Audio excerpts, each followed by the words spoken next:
and of course my mommy. I love you. I love you too. I love you. And you're strong. You're very strong. I didn't mean to cut off question time. I just wanted to shout out some people who were here. Very, very strong. And thank you to all of you ladies for your part in helping to make this a reality today. Do we have anyone who wants to ask another question? April, you had spoken about how, like, when you were growing up, probably me too, there was a shut-off time. Yes. And you didn't get trolled, and you didn't. So kids are dealing with a different level. Can you talk a little bit about how some of that is sort of harming mental health, but why it's also important to acknowledge mental health, because it's going to be such a negative thing to talk about? The question, for those who might not have heard in the back, she's asking April about talking about in the past, when we grew up, there was a shut-off time of communication and inflow of information, and so she's asking her to talk about that. Yes. So I am, amongst other things in human resources, a certified diversity professional.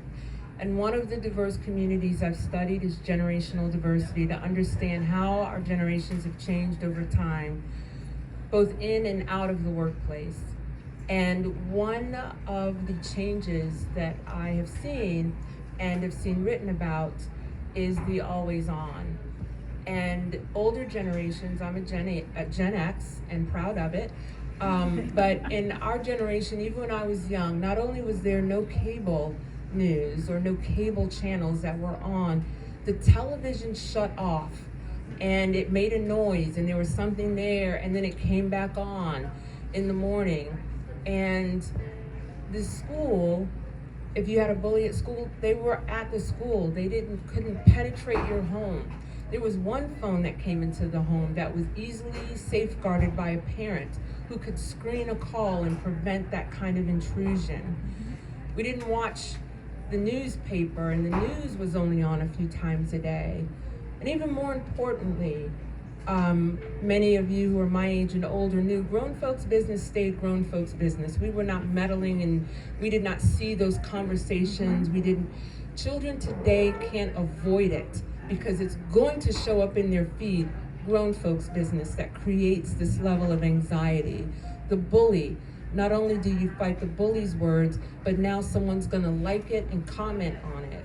I had a dear friend whose daughter, who seemed to be okay, was struggling and wrestling, and finally told her mother that at school, her bully didn't talk to her.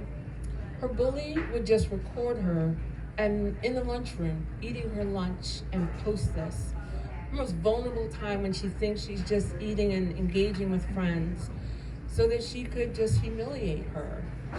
And the damage it did to that poor child, who will struggle every day with just eating in public, those things our children are dealing with and wrestling with.